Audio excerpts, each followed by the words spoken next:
Ladies and gentlemen, we welcome you to Baseball's Back right here on the Hamptons Collegiate Baseball League's YouTube channel, powered by the Eastern Observer. I'm Joey Jarzynka. Cannot thank you all enough for joining us here on this fantastic Thursday evening. We are joined by the Hamptons Collegiate Baseball League Commissioner, Sandi Kruel. Sandi, thank you very much for joining me here this evening, and welcome back to Summer League Baseball. How are you? I'm good. How are you? It's great to be back for baseball, let me tell you. Yeah, there's no doubt about it. And for those that do not know, the Hamptons Collegiate Baseball League is located out, obviously, on the eastern end of Long Island. 6 teams will be participating in a fantastic duel this year. It's going to be between the West Hampton Aviators, Riverhead Tomcats. It's going to be, let's see, who else do we have here? The North Ospreys. Yep.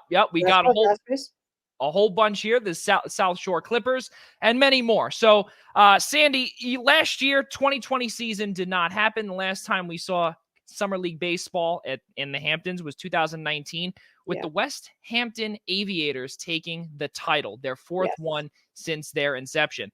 Talk about what a no season last year meant for you personally and for the Hamptons Collegiate Baseball League.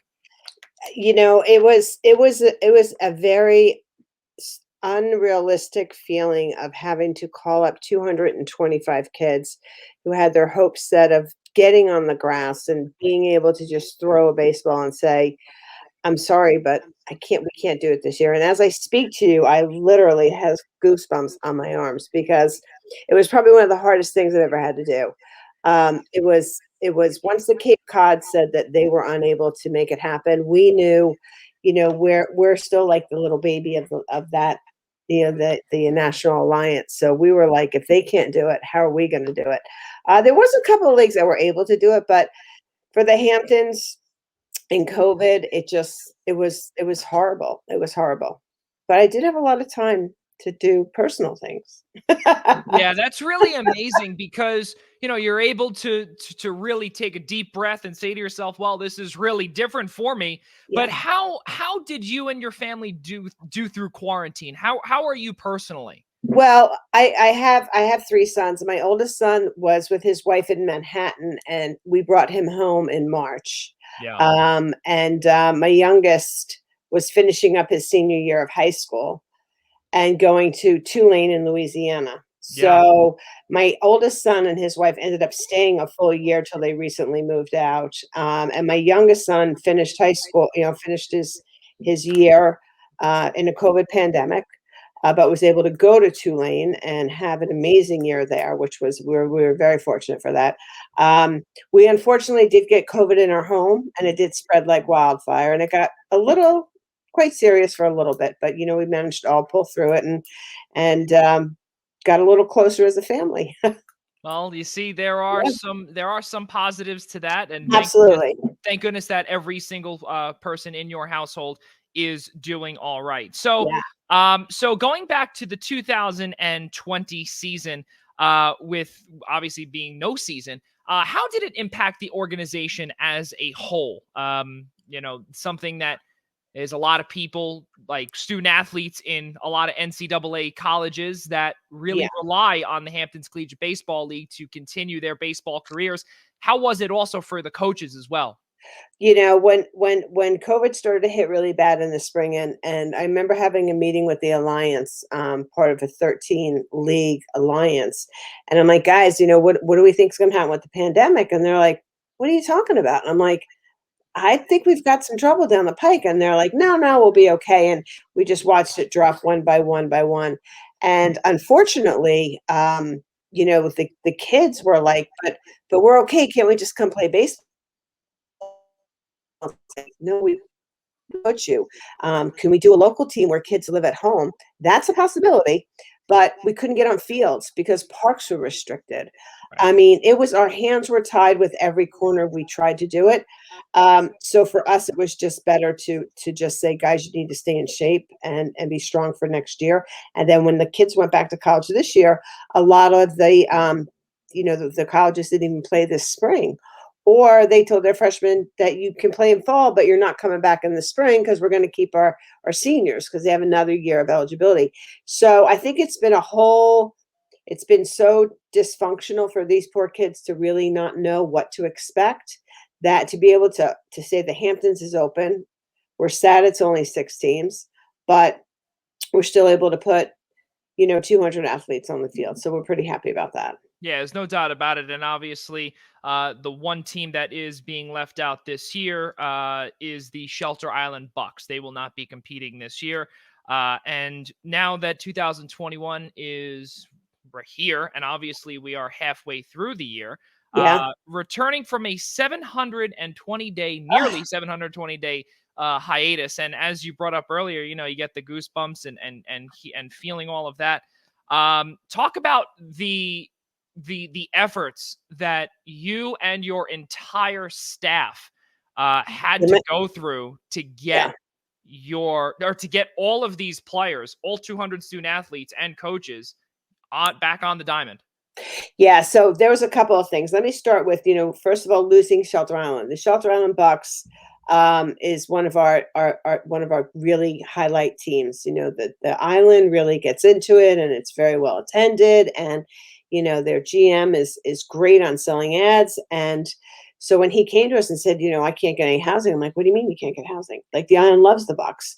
He's like, nobody wants to do it. I'm like, but they'll be vaccinated. And he's like, nobody wants to do it. So that was a real upsetting for us, because they are such a core of what we are. We understood, of course. So they will be back next year. I just need to clarify that they're just taking this year off, and their hope is to be able to come back next year. The course of the year has probably been, I have a lot of gray hair, because when you don't do it for a year, believe it or not, like today I got a phone call and they're like, do we have pine tar? I'm like, yeah, I ordered pine tar and I ordered rosin. And like, you have to remember all the things. Yeah. This was our most challenging year to date, even from the inception, which I was involved in. I was the general manager in 2008 and was on the advisory board when the league started. So from 2008 until this year, this has been, without a doubt, my most challenging, stressful, nights of not sleep. People are still not ready to open up their homes to welcome players from other states in. And of course, I would never mandate a vaccine. I can highly recommend you get one, because it's easier to house you if you have one. But if your family is against it, or it's not something you believe in for whatever reason, that is your choice. And that made housing really difficult for us. One team, I won't say which one, I'm going to say that we had some angels looking out for us. A week and a half ago, we were down 12 beds, which is almost half a team.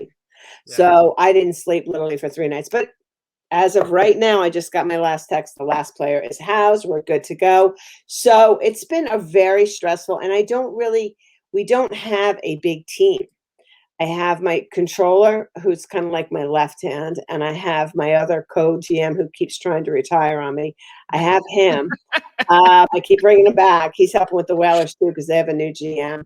And that's really my core team. And then I have my GMs, of course. Yeah. And I have, a great statistician, Greg Diener. I got to give a shout out to him because he's great. Brett Mauser, who had been with us from the beginning. I decided that having 4 children, very close in age, his wife said, that's it, you're done. So we got a new recruiter out of California, Casey Harms, who's done an outstanding job. But that poor guy, we'd be, okay, we need to put 3 more local kids on that team because we can't get housing. And it was a jigsaw puzzle. Yeah. And it was funny because I had one of the scouts called last night, and he goes, okay, so Madam President, did you do it? And I'm like, yeah, we did it. I don't know how, but we did it. We did it. So we're going to open up on Monday, and I'm shocked. I still can't believe we're going to do it, but we're going to do it. Now, listen, you said the angels are looking out. It's the baseball gods. That's right. The baseball gods are looking out for you. They no were doubt on my about it. side. So something I just want to clarify to all of those that are watching and are avid Hamptons Collegiate Baseball League fans out there. That was my mistake.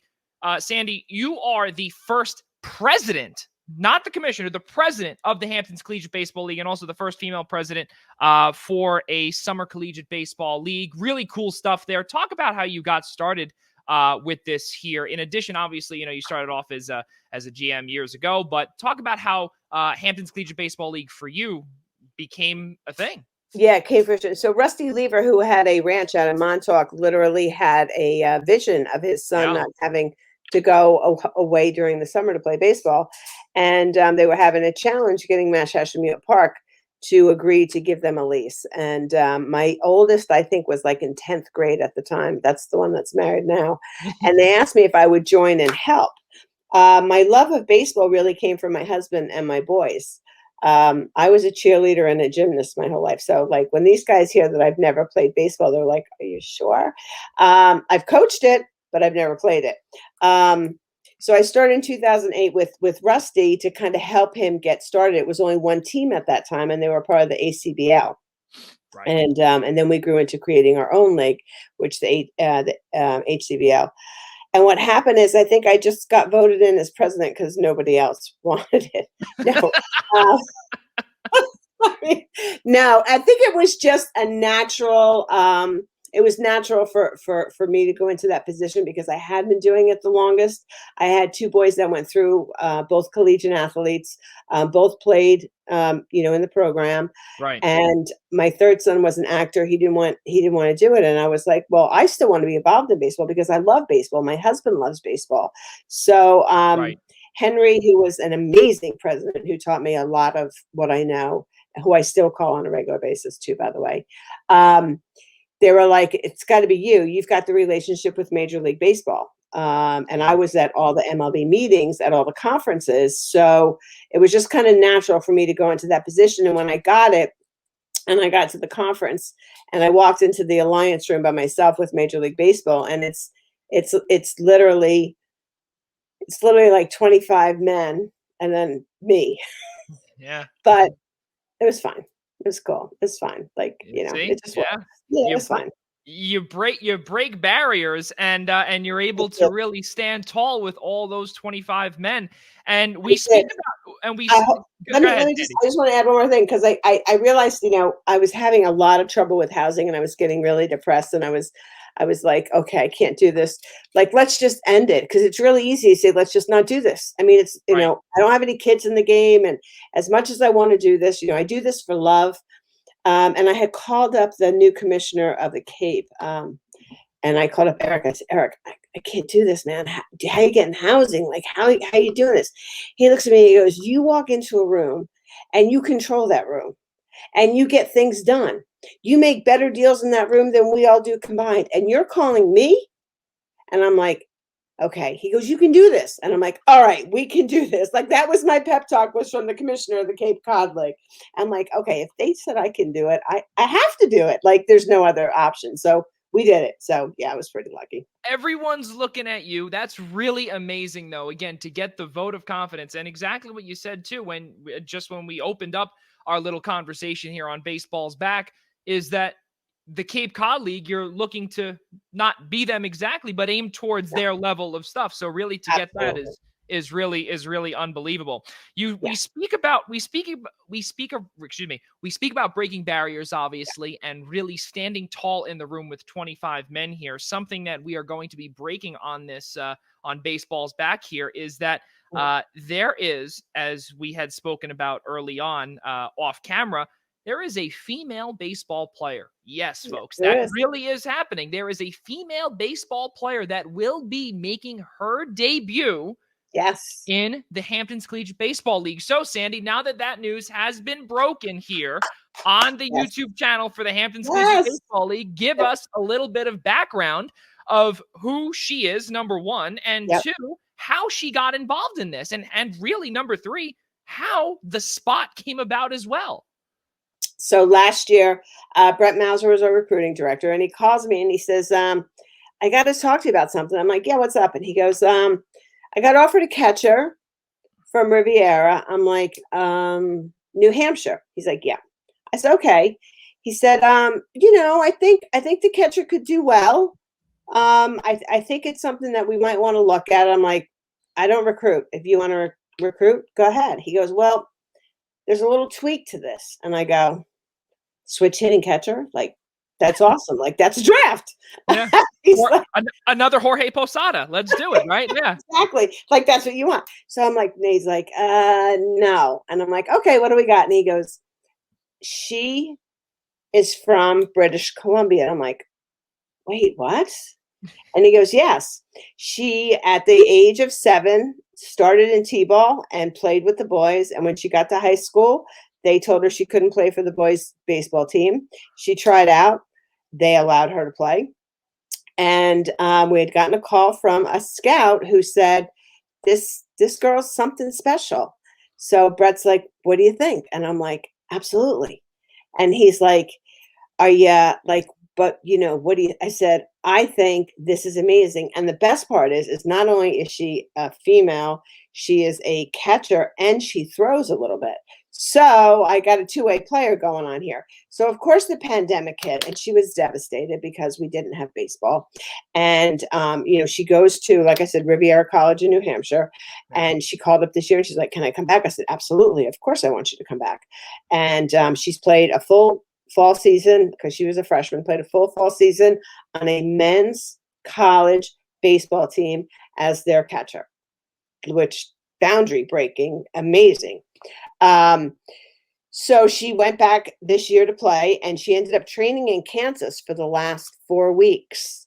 Wow. With a private trainer and workout person to help her with the move. She just got into town. And we're really excited. And she's just, it's definitely going to be, it's going to be amazing. It's going to be amazing. So I'm pretty proud to say that being the first female president of a summer collegiate baseball team, and now I'm bringing on the first female player. It's 2021, baby. Let's go.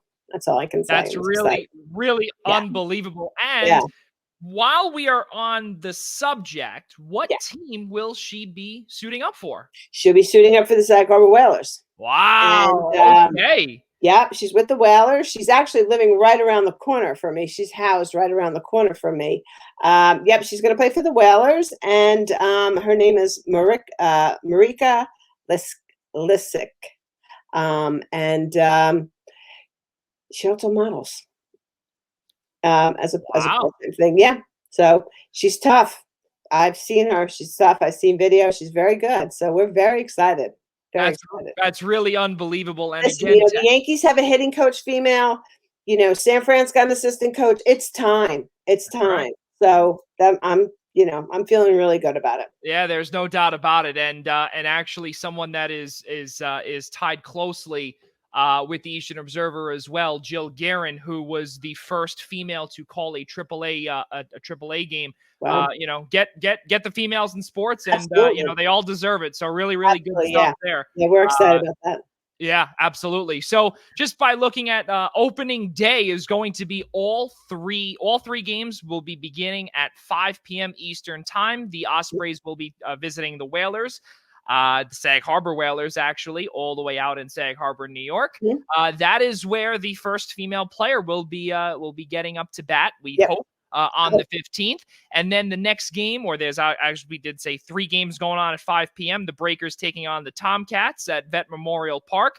And then the Clippers and the Aviators will be rounding up day number 1, 5 p.m. Eastern time at Aviator Field. That is going to be a good one because the West Hampton Aviators were the 2019 Hamptons Collegiate Baseball League champions, the 4th time in their inception. So, Sandy, let's conclude this up here, and let's give the viewers, we figure, and even the players and the coaches as well, one final thought, and that would be your message to this year's HCBL whole team.